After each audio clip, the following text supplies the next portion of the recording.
tail feathers on our planes seem to get as much, if not more, damage just getting them to and from the field. But we can make some simple covers that prevents all of that and holds the control surface in line with the stab. And that can make it easier to get in and out of the car or trailer. The material I'm using is called Reflectix, and it's sold as insulation. I bought this stuff at a Lowe's Home Improvement Center near my house. Reflectix use these little air pockets trapped between two layers of mylar, and it does that for insulation, and it also makes a great cushion. The downside is all these little air bubbles make it just about impossible to sew if you don't get rid of the bubbles first, and we'll show you how to do that the easy way in a little bit. I'm going to make the covers for the horizontal stabilizers so they end at the linkage. There's nothing to gain by making them any longer anyway. To get started, I hold a piece of Reflectix against the bottom of the horizontal stabilizer, then use a felt tip pen to trace around the outside. I try to be reasonably accurate doing this, but we don't have to be dead on precise. To make room for sewing and putting the edge banding on, we need to expand these lines by about 3/4 of an inch. I found this piece of wood that's just about 3/4 inch wide, and I use that to expand all the lines. These will be the actual cut lines. And remember that we only expand these lines on the edges that are going to be sewn. The edges at the opening of the bag stay raw. Then I use a pair of good scissors to cut this piece out. Try and cut a straight edge because that all impacts how it looks when you're done.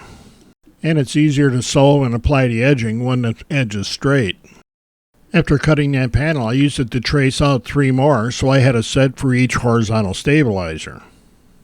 And I used the same process to cut the 2 pieces for the cover that goes over the rudder also.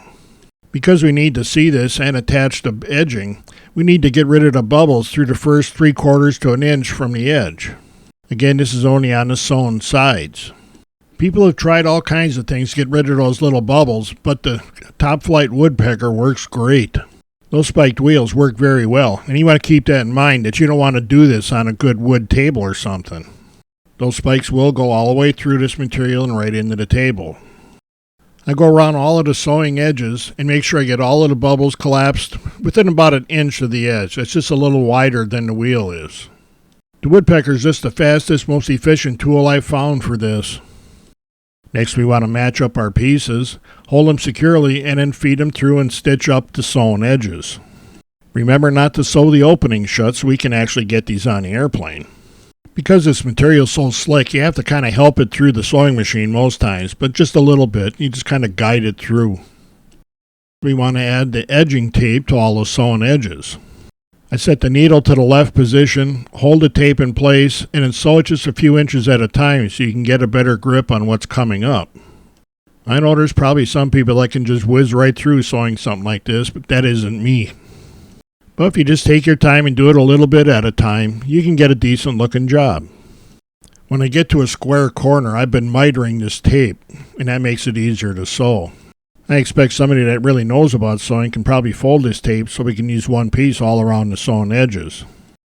Then after finishing the first pass and sewing the binding together, I move the needle to the middle position and go around it once more. This pass is really easy to do, but it just makes the seam a little bit tougher. And if you took your time when you get done, you got a nice set of covers that go over your tail feathers and protect them. The other thing I like about these covers is that they hold the control surface pretty straight, so when you're putting it in, especially like a trailer or your car, you don't get an elevator or rudder that catches on something. Making these covers is cheap and easy, but they do a good job at protecting a plane, and that can mean flying more and repairing less. And I always like flying more. More.